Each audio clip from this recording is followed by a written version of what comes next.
DJ. Shout out to Casso. Shout out to the rest of the panel.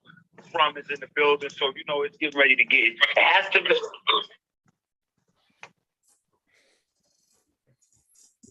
Okay, interesting. Okay, peace to the family, peace to the family. Today we have a special guest. It's a special treat. We want to make this brother a regular over here. We want to make this brother a household name in your house, okay? Not in your house. We want this brother to be a staple in your house. The brother is very versatile in terms of not just being able to give you a quote unquote vegan, but if you eat red meat, white meat, fish, vegan, plant-based, this brother is well-rounded. He knows his stuff. He's a pioneer, a visionary in terms of what the next few decades are going to look like in the culinary space, right? It's not going to look like, I know y'all be watching Hell's. I know I'm not the only one watching those cooking shows. So that's not what it's going to look like in the next few decades. This thing is going to look drastically different. Of course, y'all already know DJ. Carly is invisible. And of course, we want to introduce y'all to the great Chef Will. Chef Will, holla at the family. Hey, good evening. Thank you guys for having me on here this evening. Thanks, shout out to it's an honor being able to come on here and basically talk food and talk how it affects the body and just give some information from my perspective and my knowledge on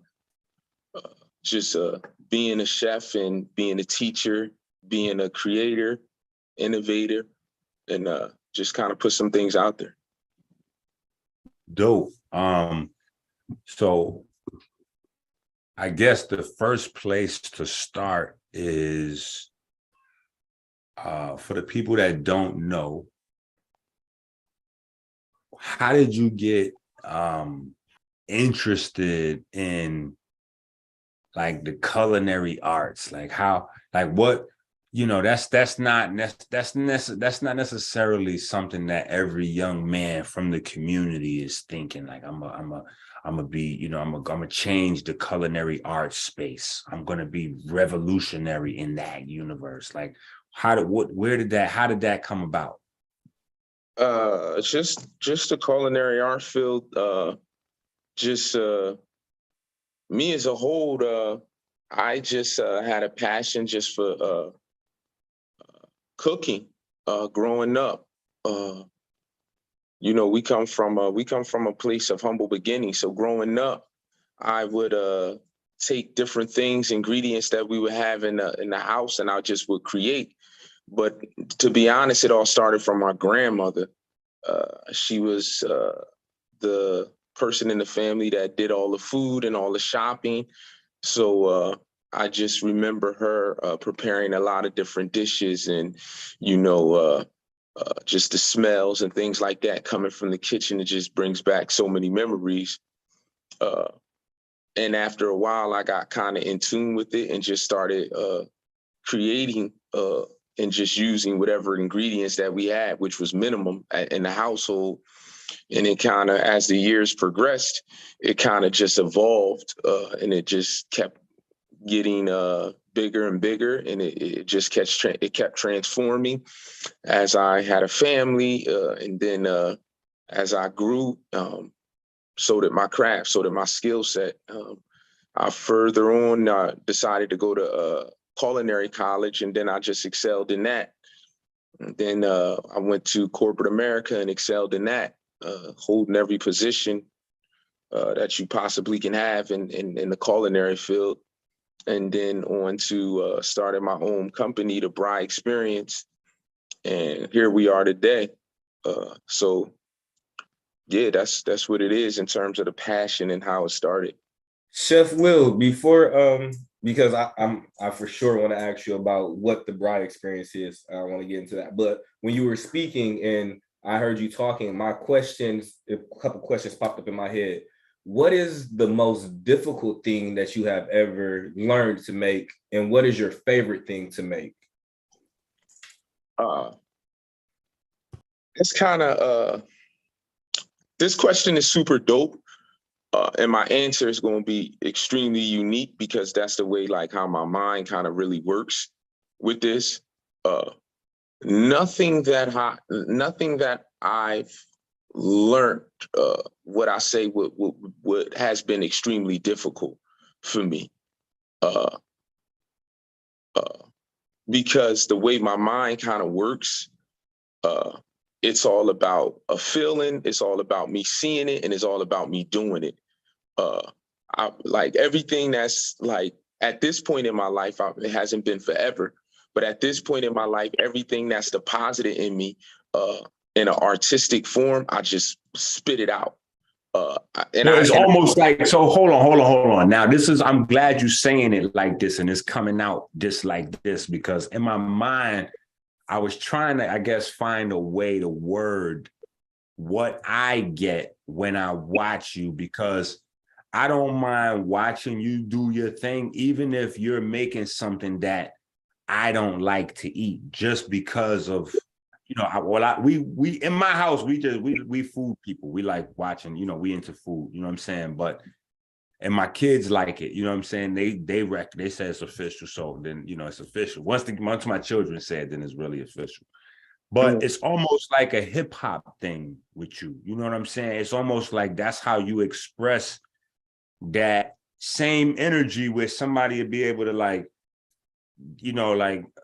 I'm doing songs without writing lyrics, or, just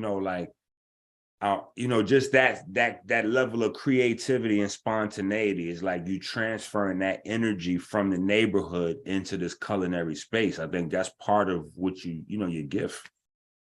Yeah, I think you kind of nailed it on that. But it's not even hip hop, it's all genres. It's a universal language in terms of what I do with food. It's for everybody. It's not just for a vegan or a pescatarian. It's not for, it can be for anybody, from any background, from any demographic. That's the food. And to get back, I don't want to go away from the question in terms of that, what I was asked. So like I said, it just comes from a vision in my head and I'll just execute it. My favorite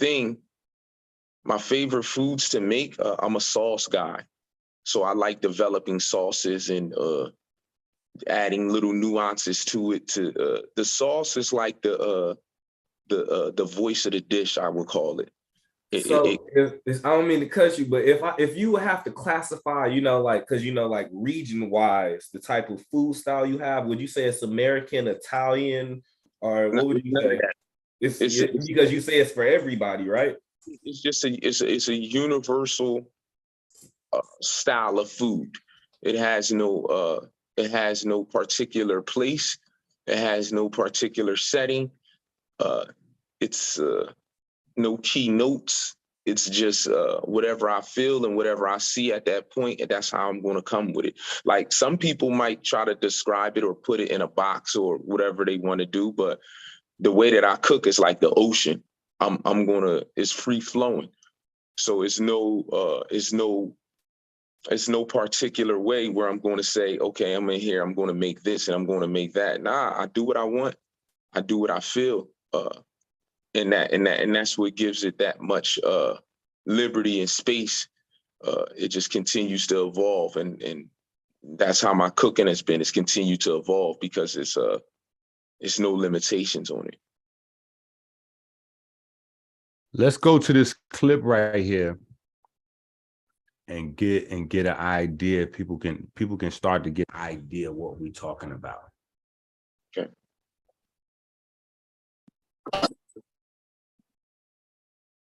Welcome to Philadelphia, the city of brotherly love.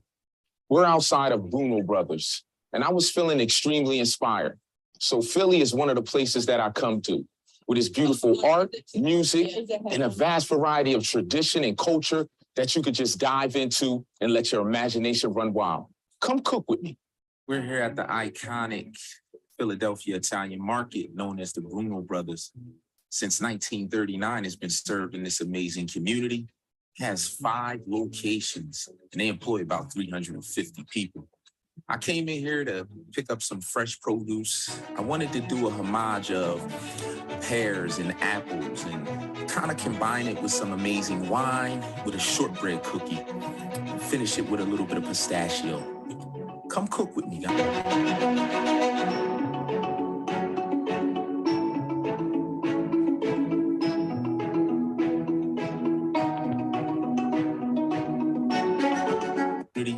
Has 5 locations and they employ about 350 people. I came in here to pick up some fresh produce. I wanted to do a homage of pears and apples and kind of combine it with some amazing wine with a shortbread cookie. Finish it with a little bit of pistachio. Come cook with me, guys.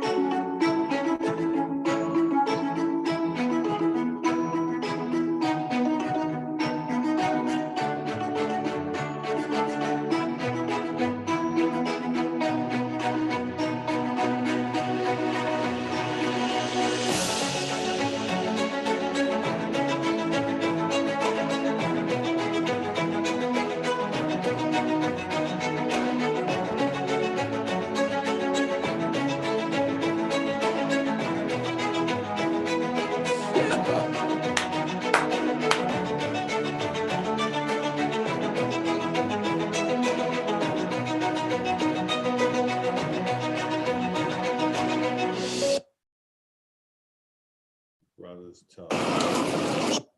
Brother's tough, man. The brother's tough, man. That's what I'm talking about. The brother's tough.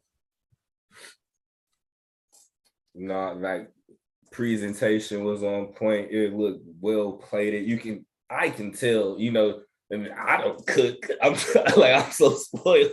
I appreciate good food. Like how bro said, me and bro, I live in Florida now, and when we be up in Michigan, we go eat together and stuff, and like food is, especially being plant-based, and like your presentation, I'm like, all I know is I want to be like, hey, I need to send my girl that video because I need that.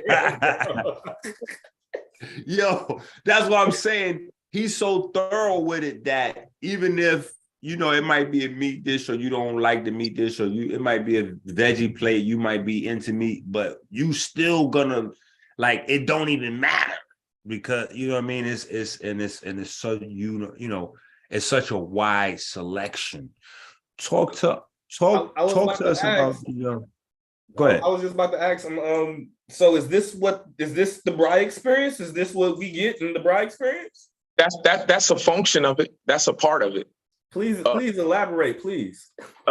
So like I said, when I mean my creativity, my vision, and everything that I do is free flowing. It's like the ocean, and why I say it like that is because so many times people put limitations on us in life and put us in a box. So many times people tell us what we can and can't do, and where I'm from, in the culture that I'm from, that's what I was fed growing up. Oh, you could do this. Oh, you can't do this, or you can't do that. And I got tired of it. In my journey, I got tired of putting myself in that space that what everybody called it, like where you can't. And I just made my own lane. That's what I'm doing in terms of my food. I'm making my own lane. I'm pushing the envelope. So with the Braai experience, it could be one day. It's very spontaneous. That video, I was getting a haircut. I said, let's record. And I just did it right then and there on the spot. the dish, I just grabbed the ingredients, I did the voiceover, I put it up, I did it the same day. So it's not like I'm taking a book and I'm writing it all down and recipes. No, I just do it. And a lot of people be like, well, what's the recipe? There is no recipe. It's only a recipe if I decide to put it together and make it. But at that point when I did it, I just did it. I'm just giving you, that's the rawest form possible that I can go. That's so what you can expect from the Braai experience is free liberty, free will, free flowing, creativity. Yeah, that's just a function of it. One day I can be talking and giving a breakdown on something, and the next day I could just be flowing over a smooth beat and just cooking. It's just whatever it is for me that day. Let me ask you this. How do you well, I guess I'll save that question. I'll dial it back. Talk to us if you can. Hold on, DJ. Wait. Talk to us about your professional experiences, and not where you at now. That here's where I'm getting at. I'm interested in, because my children are kind of interested in the culinary arts a little bit. At least they talk, they say they are. But we don't really have that many people that have navigated around. Talk about that transition from actually being somebody that's not like grandma, like around the way, cooking in the back of that, like you went to school. After school, you got a job. Like, what was that transition, that professional grind to go from, I just left culinary school, to actually getting your first, getting your foot in the door? To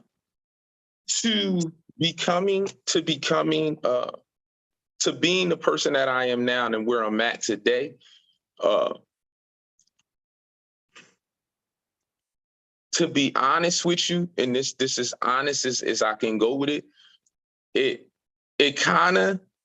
was a conscious decision, basically. It wasn't like, I know plenty of people that went to culinary college and, graduated from culinary college and they're not really doing anything. I know plenty of people that went there and graduated and they're still, working at a line cook at a place that they've been there for the last 8-9 years since college. For me, like I said, the grind kind of started kind of mentally when I just was like, so it started off like, I'm gonna give you it started off me saying, yo, I want to go to culinary college. I just want to do it. And before I even went to culinary college, people were just saying, wow, you have something. Like, you're super talented. I would see something and I just do it. I've always been like that in terms of food. I remember one day, I just took a piece of fish and I think it was like some flounder or something. It was frozen in a pack. We probably had it from like Save-A-Lot somewhere. And I had some apples and I sliced up some apples and I did sort of like this relish and I stuffed the piece of flounder and I seasoned it and I basted and did like stuffed flounder with granny. I just was pushing the envelope before then. And the grind, I'm gonna be honest, it was a tough grind. Even to get to this point, it was a tough grind. It was at moments it was enjoyable, but at times I was like, this is not where I'm supposed to be. And what I mean that is because I'm a creator, and when you're working for corporate America and you're doing certain things for certain jobs, you're boxed in. You got to do it the way that they tell you to do it. So it was a grind. I've been doing this over 12, 13 years now. And it took me that long to even get to this point in terms of, have I gotten better over the years? Yeah, because I've never stopped. I've gotten better and better and better and better. And that's what I tell people all the time. Like, I'm going to keep getting better because I'm not going to stop. Like, I'm going to get better. And then the older I get, I'm going to get more wise. I'm going to know how to do certain things better. And it's just massive hours of repetitions, just that I've done over and over and over and over again. I was working 80 hours in a week sometimes. I was working like 160, 108, like crazy hours in 2 weeks. Like I was putting in a lot of work. So the reason that I'm at this point was my grind and my capacity to be willing to learn from any and everybody. I never had that attitude. Oh, I'm this, I'm that. I've always been. I need to learn. I just want to get better. And even to this point, you can't really toot my horn because I really don't feed into it, because I know where I'm supposed to be. I'm not there yet.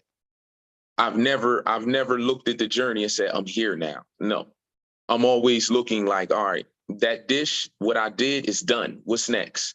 Like, I'm not dwelling on it or going back on it, or, maybe sometimes in a blue, I might reflect on it. But like I said, the grind and the journey has been persistent, consistent, and commitment. That's the three things that kind of stick out to me, because I was in positions and doing things that I didn't want to do, but I did it with everything that I had in me. Like I gave my all. I committed myself to each and every process that I was at in every point of my journey. Are there particular milestones that a young culinary, even somebody that maybe in the culinary, they want to do their thing in the culinary space, but they don't know how to, they don't know how to protect their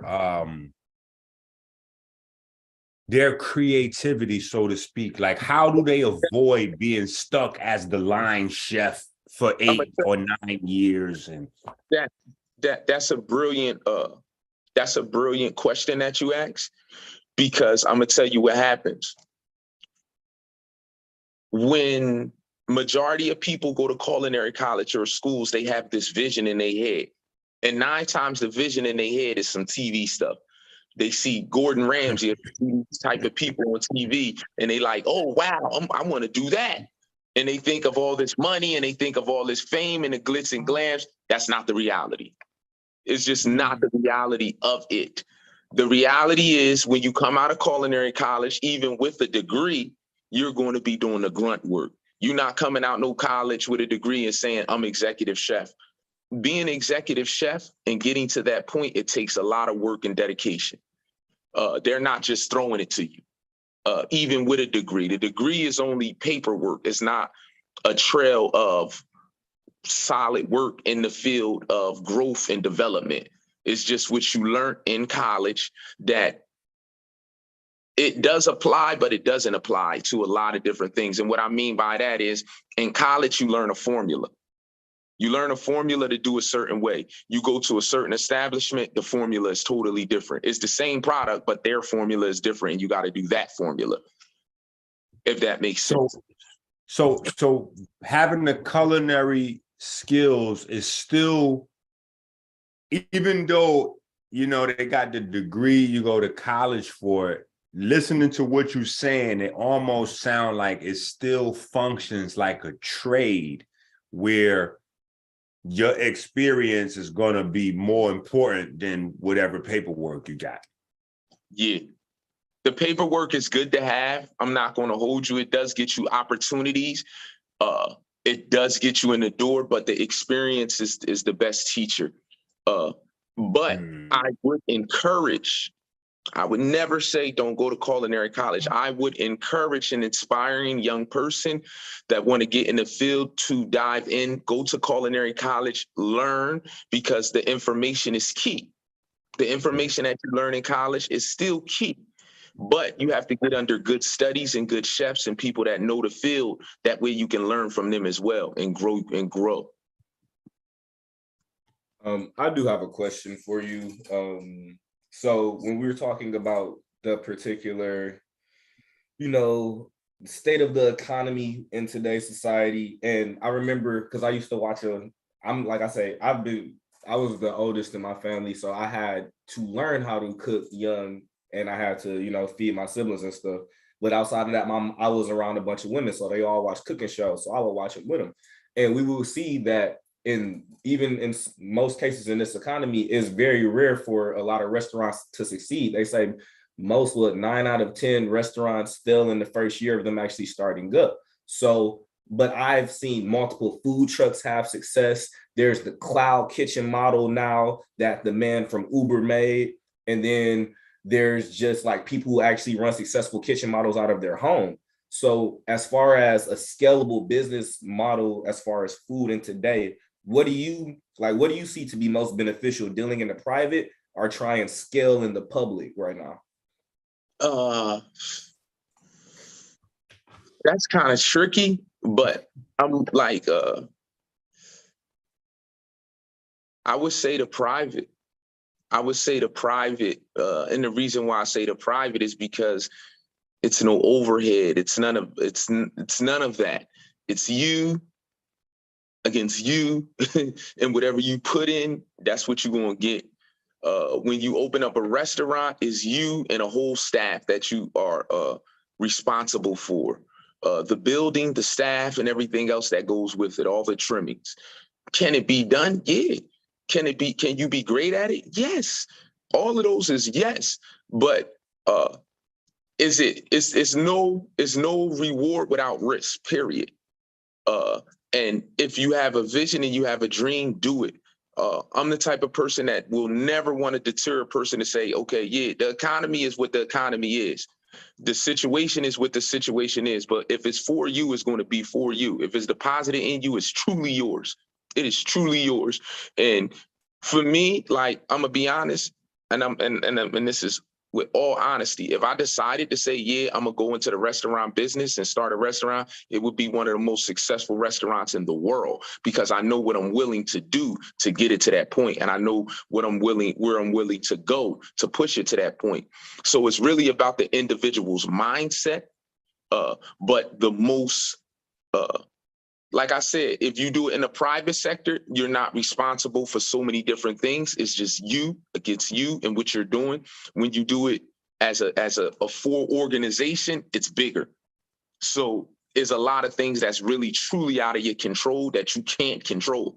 Like certain things you can't control. If a person don't want to show, or if your main chef quits, and like, it's a lot of things that go on with that. So it just depends the individual, what type of grind. Some people are truly built for that. They want that. And other people are truly built for the private sector. So yeah, with the economy, it is tough. Restaurants are struggling. You're absolutely right about that. But yeah, that's basically how, like, where I'm at with it. And that's what I see. Let me add this to that, because I think the reason why is because a lot of people is not able to, the world is transitioning now. So whereas there were certain luxuries in the culinary space, in the future, it's just not going to be that. And what I mean is, when I used to work at Verizon, I used to hate this. You know what I'm saying? Every couple of months, they be upping your what they call KPIs. It's like how much accessories you got to sell with the phone. And it's like every so often they want you to add on all these extra things that you need to do and get the same amount of money. And I'm sure that's in every other job space people experience, whatever. But the thing is, sometimes as entrepreneurs, when we control our future and our business, we don't put those same pressures on ourselves, and you don't grow with your industry. Nobody's going to be able to really pop like that in the future in the culinary space if they don't have some way of incorporating nutrition into the flavor and not like making it stiff. You know what I'm saying? Like, healthy food does not have to be like grass or, no sauce on it. You know what I'm saying? Like, so talk to the people about like how you're able to stay so far ahead of the game and incorporate nutrition into deliciousness. That's what we call it in my house, deliciousness.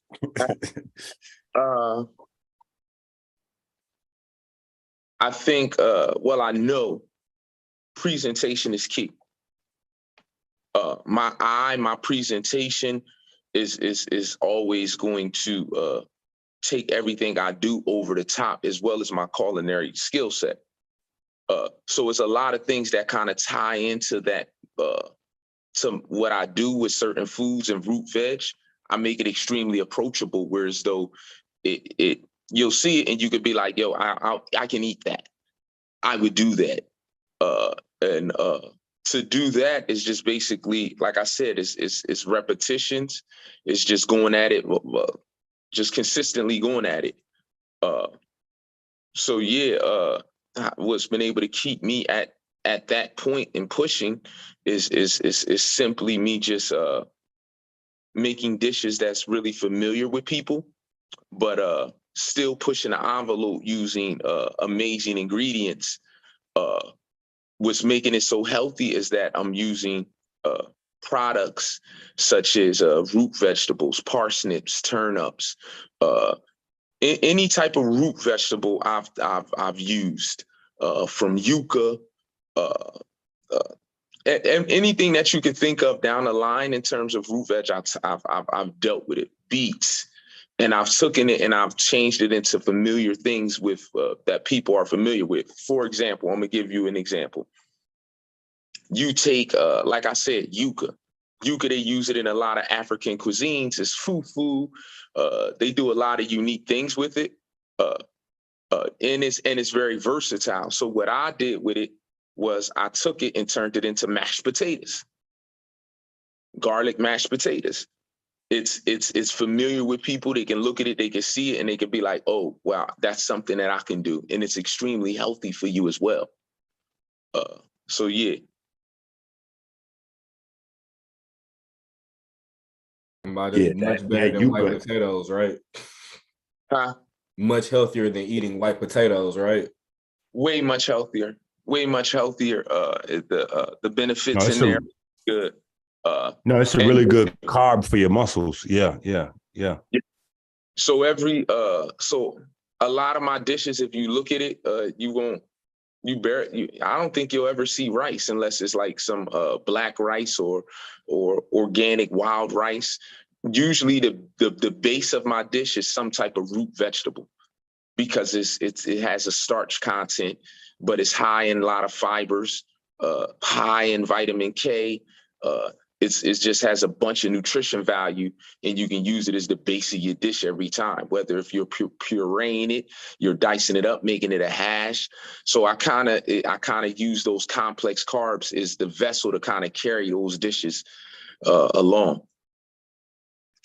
All right, right now we're going to take a quick break, and then when we come back, I want you to start to tell us about the curriculum and talk to us a little bit more about your reach on social media and how that's been able to transition into business. Like, how does this stuff, we got to talk about how this stuff turns into money, for the people that are, like I said, thinking about getting into this space. Because I think there's a interesting dynamic with our dreams and our goals. So when we get back, we're gonna tackle that in just 1 second with Chef Will. Is it just me? Am I the only one that got 10, 20, 30, 40, 50 vitamin pill bottle, herbal bottles all over the place? Why do we do that? Why do we buy so many of these little things and we know we're not going to take 35 different pills and capsule, herbal capsule? You know you're not going to take all them things every day. DrAinky.com. Now, there's Blue Magic. You get Sabi's herbs, Inky's herbs, the Harmine herbs, key Irish mosses, and much more. Each spoonful with no capsules for just $65. And don't forget to refresh the payment stream. Okay, so how does this thing work out in terms of, all right, I'm out here, I'm on my grind, I'm trying to do my thing in the culinary space. I believe in myself. I could cook. Should I just say, look, I'm gonna bust my gun, I'm gonna take my shot, I'm gonna gamble on myself, I'm gonna invest in me and get a food truck? Is that, or do I work from home and maybe try to leverage social media into an opportunity for myself to be able to maneuver? Like how do I actually turn this thing into a living? It's very difficult to be able to make a living doing what you love. How can people turn it into more than a hobby? You gotta have vision. You must have a vision where you want to go at with what you're doing. It has to be a vision and it has to be a reason behind it. I feel like I know every opportunity that came to me, it truly has came to me. I never looked for it. It came to me, and it just came to me by putting myself out there and putting the work in. So for anybody that's inspiring, that want to push themselves and go to that next level, you have to kind of take that step forward, and you got to know exactly what you want to do. Whether it's because the food industry is so wide, it's so broad, it's so many different things you can do. Whether if you want to get into nutrition, whether you want to get into a franchise, whether you want to just consult, like it's so many different things that you can do to kind of leverage your skills and what you bring to the table and make money off of it. You can have many years in the culinary field and just and have restaurant development and work for put yourself out there as a consultant for restaurants and do menus for different restaurants and make 20,000 a menu or 10,000 a menu for just putting it together. And that's about 2 months salary for some people, maybe even 3 months. You see what I'm saying? So it just depends how you want to leverage yourself and where you want to go. It can be certain aspects of the field where you don't have to really get your hands dirty. You can play the background, like I said, and consult. You can, if you want to get into the franchise, if you want to be a private chef, it's so many different ways. There's so many different ways to get yourself out there. You just have to figure out what you truly want to do.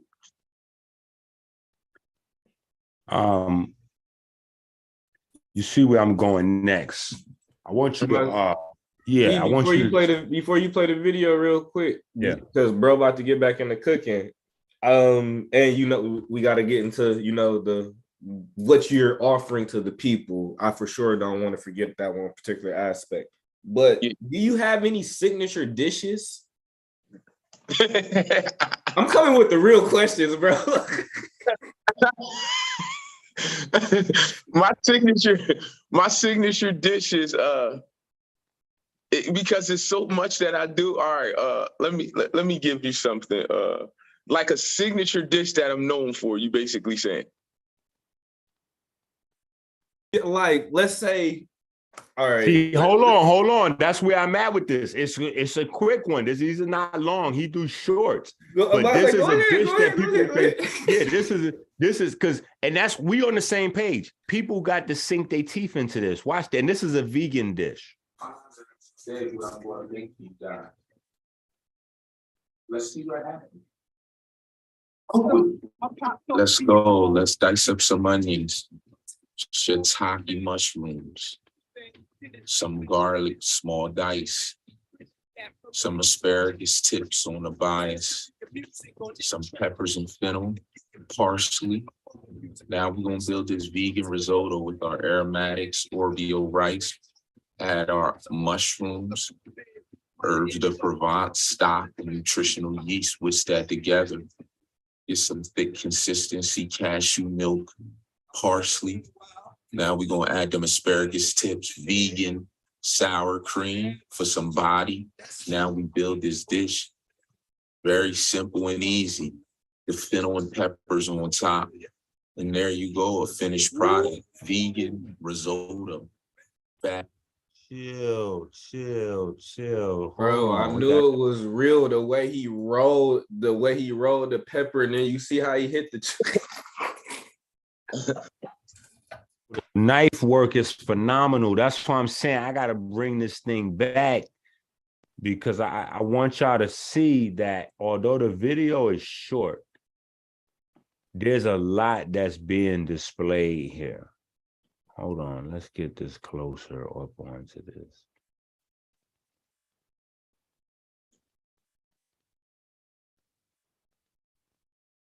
Yeah, see, everything is he's using different techniques on how he's cutting it. It's the video is very short, but it's very descriptive.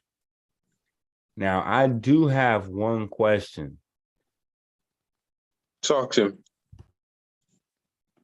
This is very, very, very like That's it's almost like, but it's almost like this is instinctual, like, because I don't see you measuring no ingredients. You going right out the jars with the seasoning, like you eyeballing everything. Like what level does a person need to be at to be able to eyeball a recipe like this?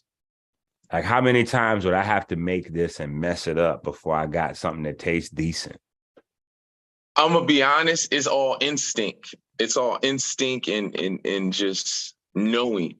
It's just like It's like before you do it, like you know what it's going to be. Like you see it before it happens, if that makes sense. Like wow. You are That's crazy. Yeah, it's just like when Jordan had the fadeaway, like when Jordan had the fadeaway, Kobe Bryant had the. It's like muscle memory basically. Cooking is muscle memory, if that makes sense. It's just like once you do it, it's like it's just over. Like you just did it so many times. Like close my eyes, let's go. Like that's how it happens.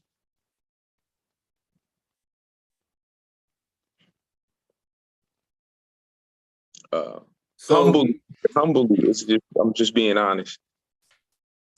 So, bro, when it comes to like, okay, so earlier you mentioned that you have some particular things that you were working on that you wanted to give to the people.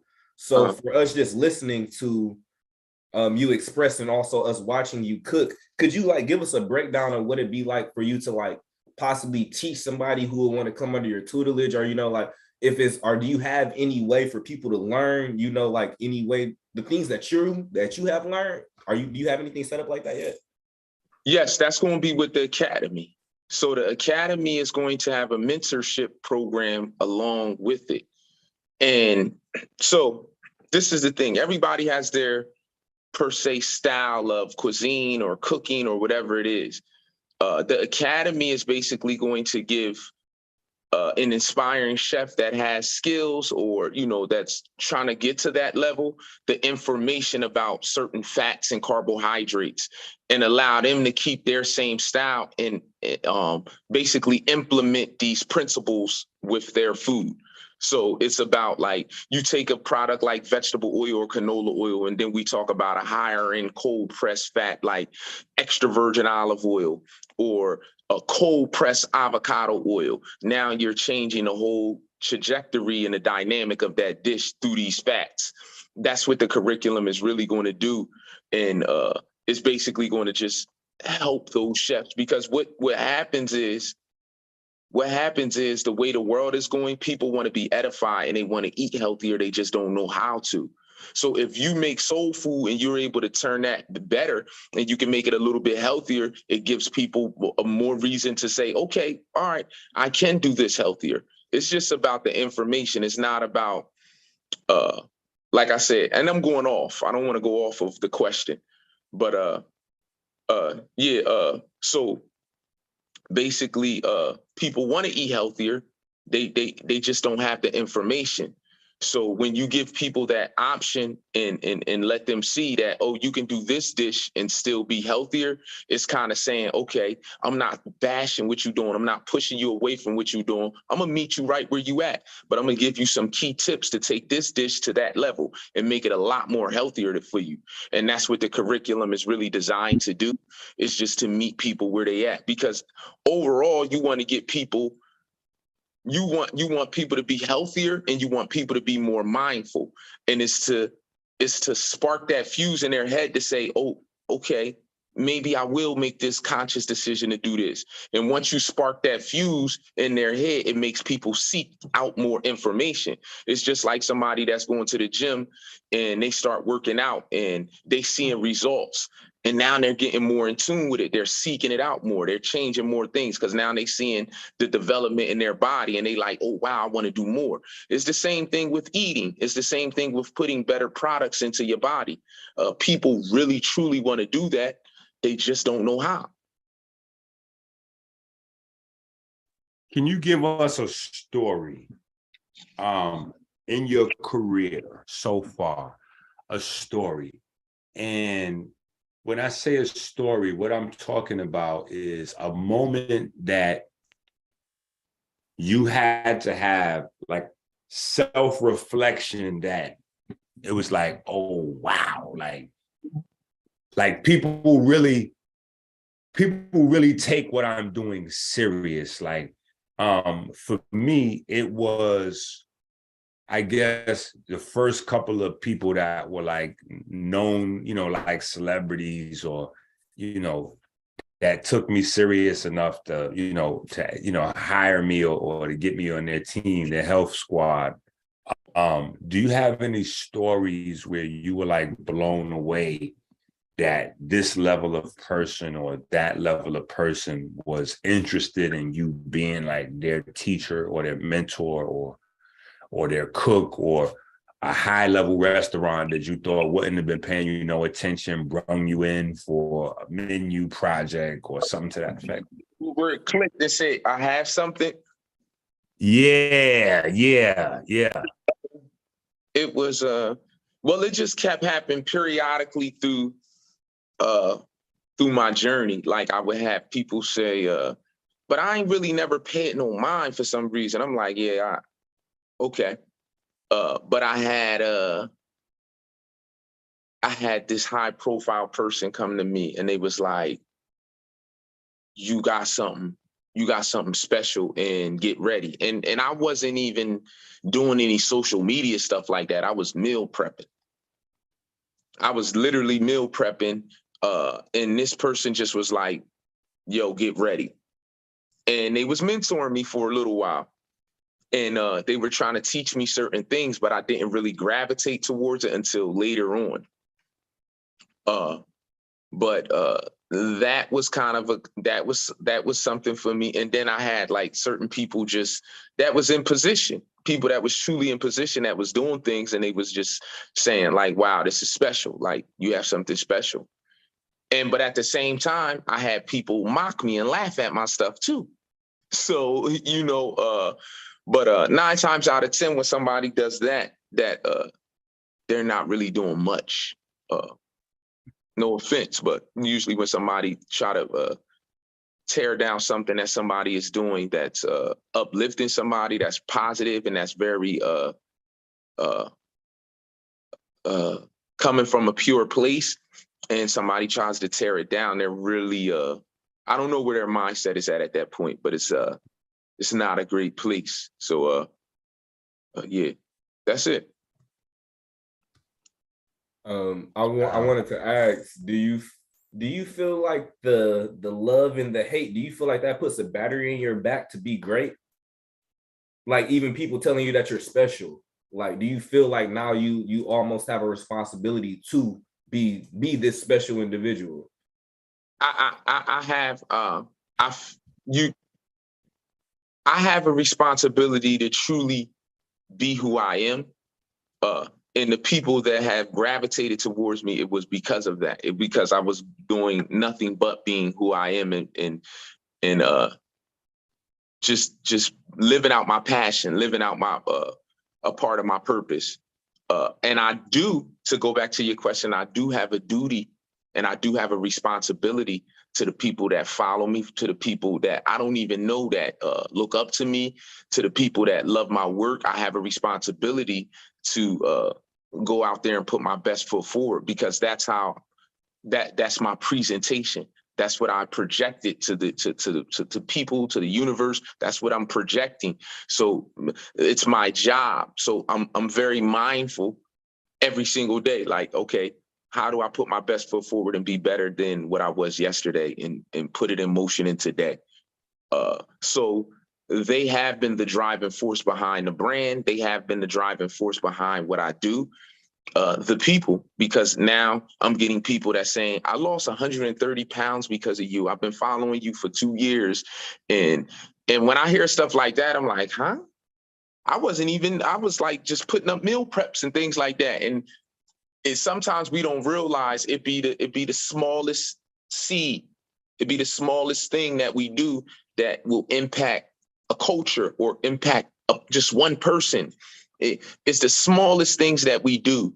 And sometimes we're not mindful about our greatness and what we possess, because we'll do something really small and we'll just brush it under the rug and say, wow, it has no impact. But we done touched so many people, and we done changed so many people, and we done helped so many people that we don't take acknowledgement for. And I think I'm getting better with acknowledging those parts, acknowledging, saying, okay, wow, like I am making a difference. And those are small moments, but those are monumental moments in the journey.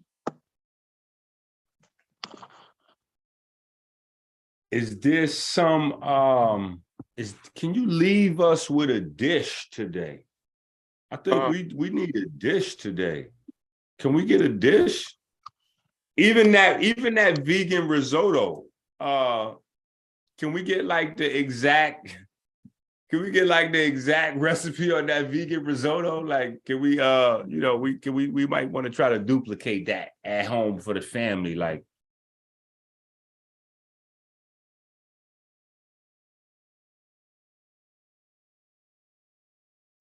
Brother Will just got up.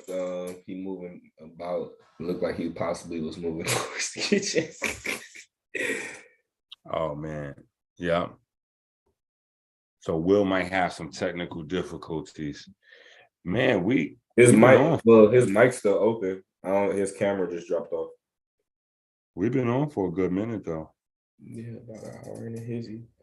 No, that's for sure. Like, bro, he just dropped out right now. Okay. Yeah. All right, so we're gonna give it a few minutes to see if we can get Chef Will to come back. Y'all don't understand. This guy is a celebrity chef. I'm trying to pry some of his secrets out from him real quick before he get out of here. But you see, he got out of here. But y'all do have all of his social media. The Braai experience, tap in, whatever you're using, just tap in. And it's just something that's refreshing. I promise you. It's almost like, because there's a guy that vacuums and people watch him vacuum and they're like, yo, I like watching this guy vacuum.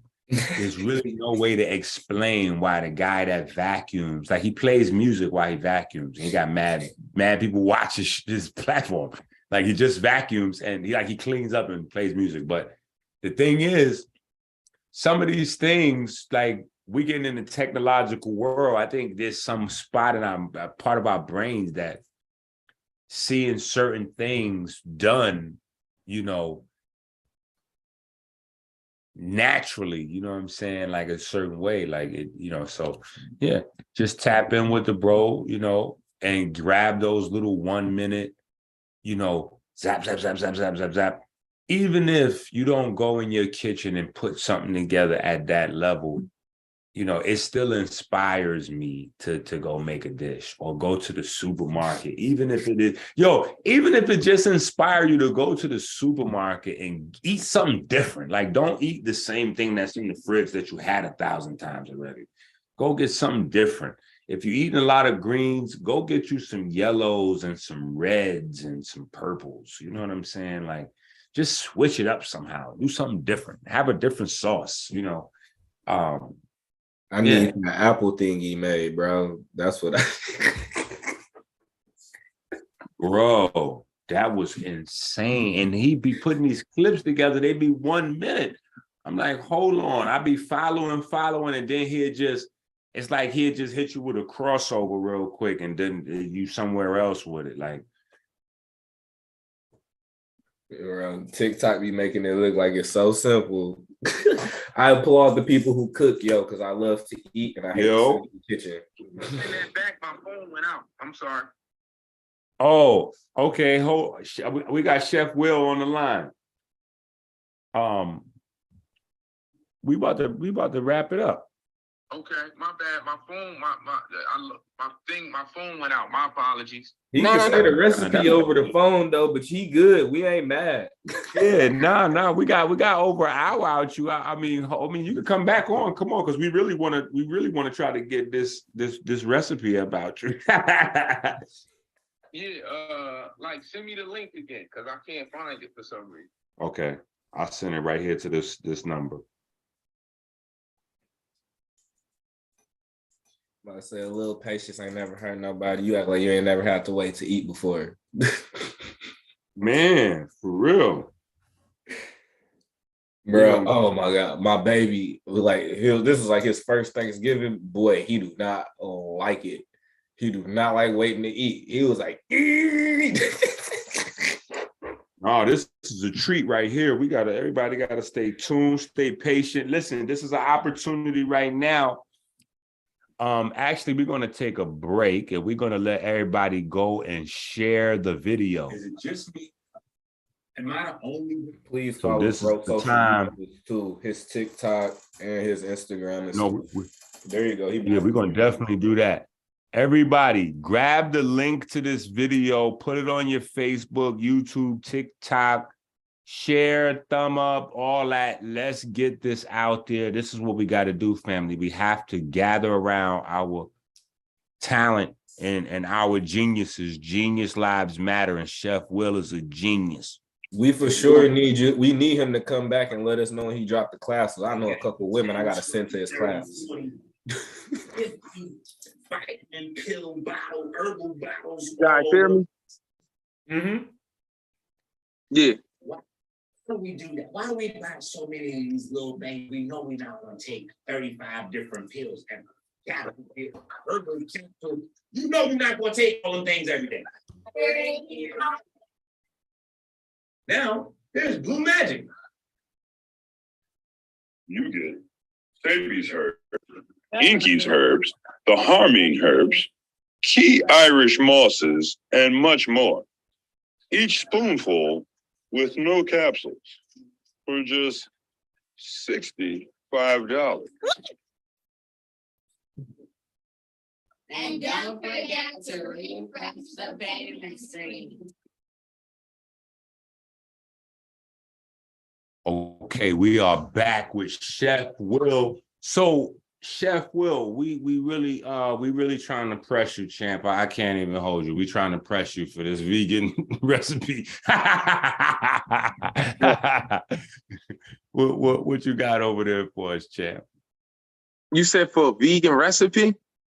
No. For that vegan risotto that we just looked at. We can watch the video for that one. You got some milk? No, we can't. No, trust me. Listen. No, you cannot watch the video for that because he's doing it like All right, them seeds. I'm gonna give you the recipe right now. You ready? Yep. A cup of organic Oreo rice. Okay. 1 cup. Okay. 4 cups of hot vegetable broth. Okay. 2 tablespoons of cold pressed avocado oil. Yep. A tablespoon of finely minced garlic. Yeah.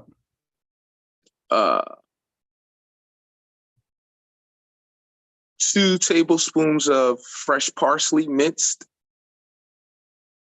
Yeah. 2 tablespoons of nutritional yeast. Yeah.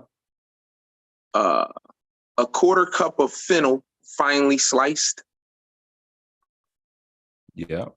1/4 cup of bell peppers, finely sliced. Yeah. Coconut milk, coconut cream, or you could use coconut cream or cashew milk. 1 cup of that. Okay. Yeah. And Yeah. then You had some, the cashew milk. yeah, vegan, a tablespoon of vegan yogurt. Salt and pepper to taste. And then you got your shiitake mushrooms. You want a 1/4 cup of those as well. So basically, only thing you doing is taking your Oreo rice, you heating your pan with your fats, you adding your Oreo rice into the pan, you toasting those grains, you bringing in a little bit of adding the garlic, getting it translucent, letting it sweat into the Oreo rice. Then you're slowly adding your vegetable stocks, stirring, letting the starches release from the Oreo rice. As you're doing that into the process, you're adding your nutritional yeast, giving it more body, and then you're flowing, adding your hot liquids as your Oreo rice starts to cook and it releases its starches and get a creamy consistency. Then you're gonna follow up with your cashew milk to give it a little bit more body and give it some richness. Hit it with that parsley. Before you do that, you're gonna add your mushrooms in there as well.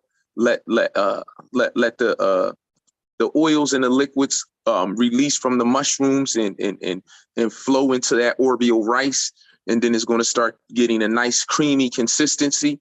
And then you're going to take your fennel and your bell peppers, and you're going to do it in a separate pan. You're going to saute those up and caramelize them really well, and then that's it. You plate, you get that creamy risotto vegan, and you take that julienne fennel and bell pepper and top it off, and maybe hit it with a little bit of fresh herbs, and there you have it. Wow, that's crazy. So look, you got the actual recipe, and you can go to the YouTube page and watch the video, or you could just rewind this video, right? But we want to definitely encourage everybody to hit everything the Braai Experience Brothers on YouTube, IG, TikTok, Facebook. What else I'm missing? Twitter. No, not Twitter. I'm gonna get on Twitter though. I need to get on Twitter. Me too. I'm not on Twitter. I think because Twitter is like the old school joint. It's like, I don't know. It's nobody's on. I don't know. Everybody says they on Twitter though, so I don't know. I gotta get on there. Don't sleep on Twitter. It's beneficial for business. See, that's what everybody say. I just gotta. I'm behind the 8 ball. I'm glad to see I'm not the only one that's late on Twitter. But for sure, Chef Will, we for sure want you to come back and let us know when the course is dropping. Because like I said, I know I got some students for you because I need that in my house. Yes, sir. I truly appreciate you guys having me on. Is truly a blessing and an honor. Thanks for bringing me into your guys' world, and it was a great time with you guys. So I appreciate it. Dope because it's not a lot of geniuses in the culinary space like you to be able to bridge the gap between the health sciences and deliciousness. You know what I'm saying? Like that's an important cross space, especially where we are in the changing world from COVID going forward. Yes, sir. I can't let you get out of here, pause, without dealing with the biceps and the triceps and the workout routine. Talk to me about, now a part of presentation, obviously, if the brother is taking his time to make the plates and plate the food a certain way, he knows that his hands, his arms are a part of it. So outside of just the health, it's a presentation thing, it's a branding thing, but it's a time-consuming thing.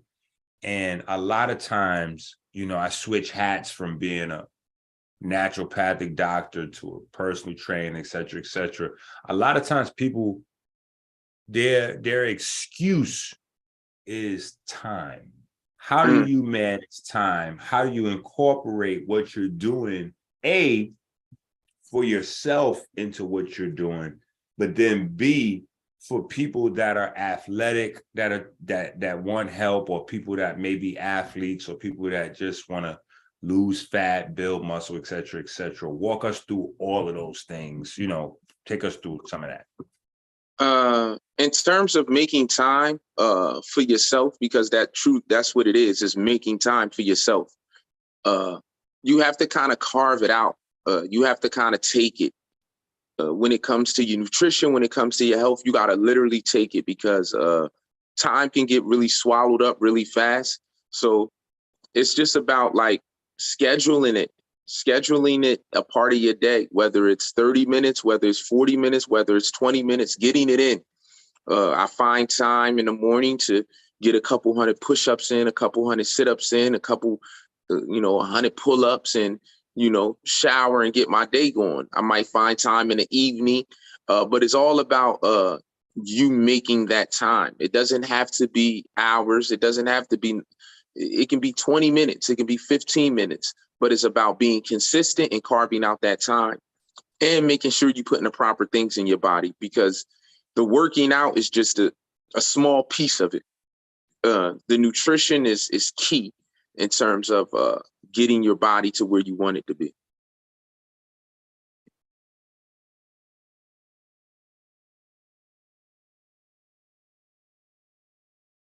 Yeah, that's important. How are you bridging that gap with the nutrition in terms of fueling the body? With the nutrition in terms of fueling the body, in terms of, what do you mean by that? I'm kind of like, how am I bringing it all together? Well, just, like even just for yourself, like,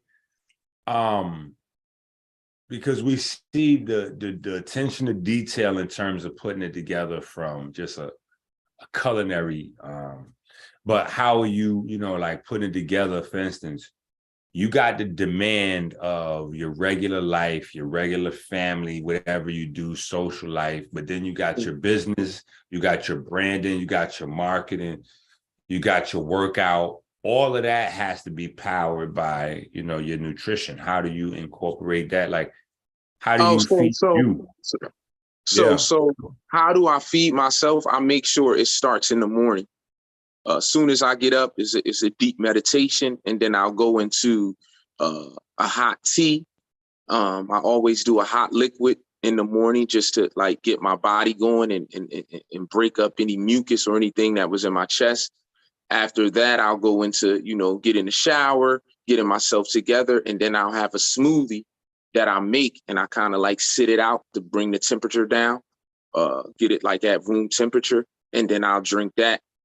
And then I'll get going with my day. I don't eat a lot of meals during the day. I'm not a heavy eater, but I will snack, whether it's on some peanuts or some cashews, heavy hydration during the day. And then later on in the evening, I'll finish it off with some type of meal, maybe a bowl with black beans or pinto beans, some farro, maybe some avocado, kale.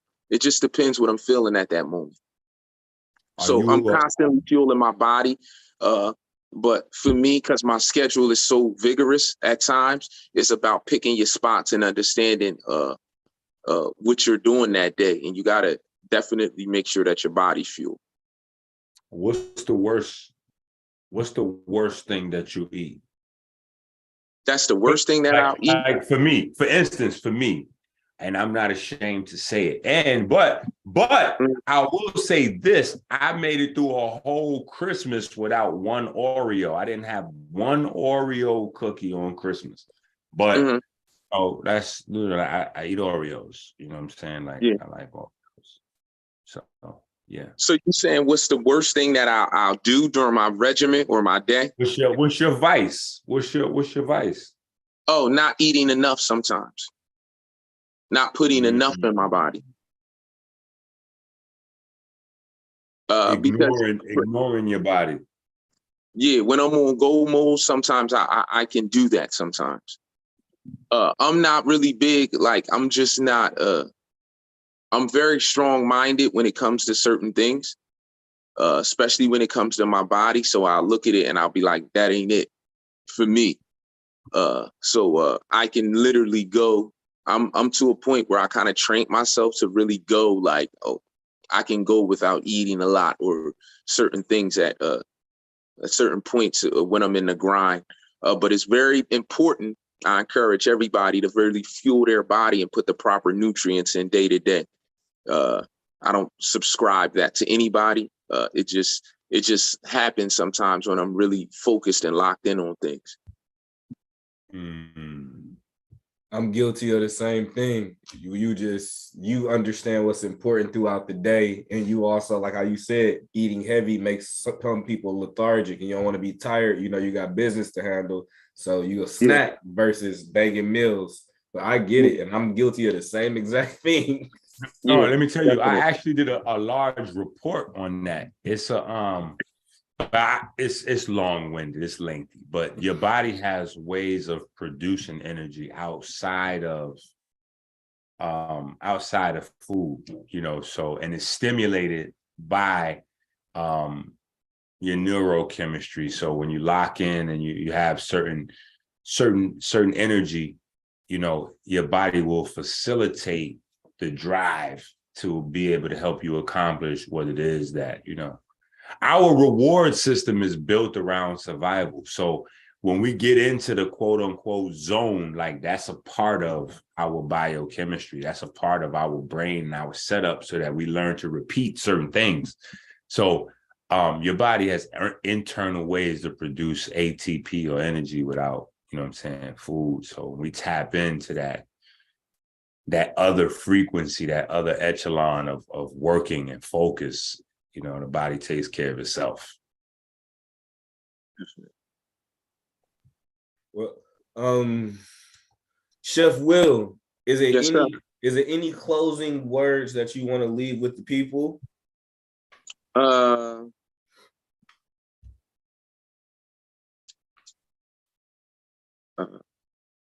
If I could leave anything with anybody this evening is to live with purpose, live with passion, and just don't be afraid to live out what's inside of you. Don't muffle it. Don't silence it, because that voice and that energy that's screaming inside of you, it's waiting to be released. It's waiting to come out. It needs to come out, and you have something special inside of you. You have something amazing inside of you, and don't turn your back on it. Don't muffle it, and don't be afraid of it. Hey, listen, this is what I'm gonna ask. We need some work with that vegan risotto. I'm like, we gonna recruit folks, and you're gonna be like everybody. We're gonna point everybody to the Chef Will School. That's what we're doing. All roads lead to Wakanda. That's where they got. Once you start getting the health information on exercise, on dieting, on herbs and supplement and sea moss and batana oil and whatever else, you've got to transition this thing to your regular dietary regimen. And, you know, nobody greater to be able to do that than somebody, you know, from amongst, you know, from the neighborhood, like from that understands traditional classical culinary cuisine, but also understand how your mama made it. You understand what I'm saying? To be able to find that fine line and put you together, but also put to the forefront the health concerns and boosting the immune system and burning fat and building the muscle and doing all of those things and fueling all of those processes in the body. So what I want to do is get you to come back here at least like twice a month, every other week or something like that. And we could work on an actual recipe. You know what I'm saying? And get some folks at home to get off of their butt and not just watch. Y'all got to actually cook at home. Y'all got to make the food at home or burn up some food at home, but you got to get in that kitchen and get busy with it, get busy. Yes, sir. Thank you guys once again. Inc. Thank you. Thank you guys for having me, man. Great evening. Yeah, Pleasure is definitely. ours. Yes, sir. So we're gonna look forward to bringing you back so we can get some of these lazy people at home to get in their kitchen and cook something. The Braai Experience, BRAAI, the Braai Experience, IG, YouTube, TikTok. Hit the brother up. He's dropping gems daily on all of the platforms. Down to earth brother. He's still a part of the community. He ain't got so big that he left us yet. He didn't share. He's teaching right now for philanthropy. You know what I'm saying? So we got to meet the brother more than halfway. I appreciate your time. Thanks, family, for hanging in there. We up out of here. Carly, hit the button. Shit it down.